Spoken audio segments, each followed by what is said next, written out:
Sunset of Being is the debut full-length album from Alessandria, Italy-based funeral death doom metal band Tetramorphe Impure. This was initially a solo project, and I believe it technically still is, from a fellow named Damien, who he played on, I think, one Mortuary Drape record in the 2000s. He sang for the death metal band Eroded from Italy at one point. I think they put out a record with FDA Records. It was a solid one. I think I might have reviewed it. And then he also features as a vocalist in black metal band Commando Praetorio, which I'm less familiar with. Overall, this is a style that we would consider a mixture of the Peaceville 3 as well as late 90s funeral death doom metal. So Evoken, Esoteric, My Dying Bride, all of these things coalesce into one idea. Now, if you're a fan of that subgenre and you like a little bit more precision in the description, I would say that it's very clear that this is a death doom metal record first and foremost, but he also works in a lot of very strong funeral doom metal influences, especially if you're a fan of Evoken in the kind of the mid 2000s. That isn't necessarily what is most interesting about this record. So there's a lot of thought and time put into this, and I'll talk about the way he describes his influences and the way that it plays out on this record after a clip. So we'll cut to something that has some riffs to it, and then I'll talk more about the record itself.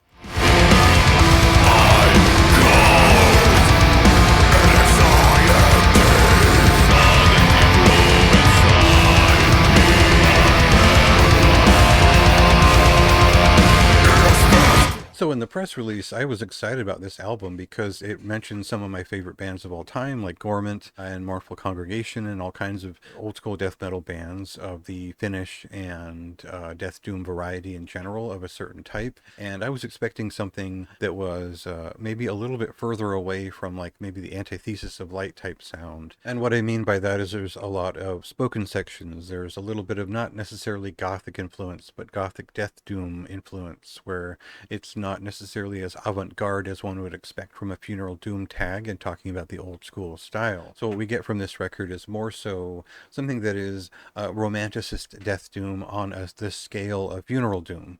And what that means is that there is a layered approach to all of these pieces. It is more of a tapestry than it is a composition in terms of the way that the guitars are composed and set into fusion. The most impressive thing about this whole conception is the way that he fuses the romanticist melodic death doom side of things, the kind of gothic metal of the early 90s with the UK death doom feeling, with funeral doom in general. And rather than creating strong contrast, he fuses these subgenres in a way that is clear. It's certainly a sign that this person is a fan of these subgenres and specific artists. Each of these 4 songs, you could suggest they're like chapters. They're contained pieces that flow together in some respect. They're all relevant to one another, and the experience is intentional from start to finish. I think it's composed and coalesced in a way that it makes a lot of sense. It's not a bunch of random cool ideas, but rather a well sewn together funeral death doom metal experience. I think it's a hard thing to do, and it's something that's not done very well in funeral death doom very often. This doesn't feel like it happened by accident. It doesn't feel like it was a quick idea that came to pass.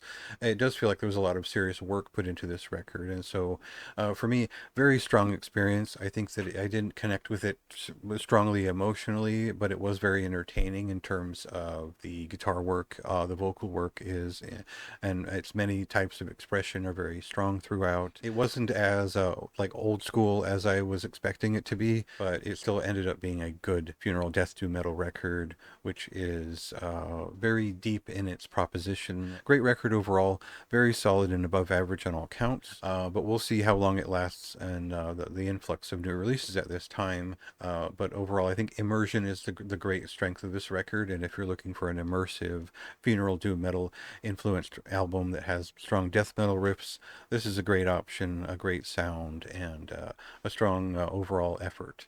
So check it out for yourself. It releases on April 18th, and go ahead and read my full review on the site for more information.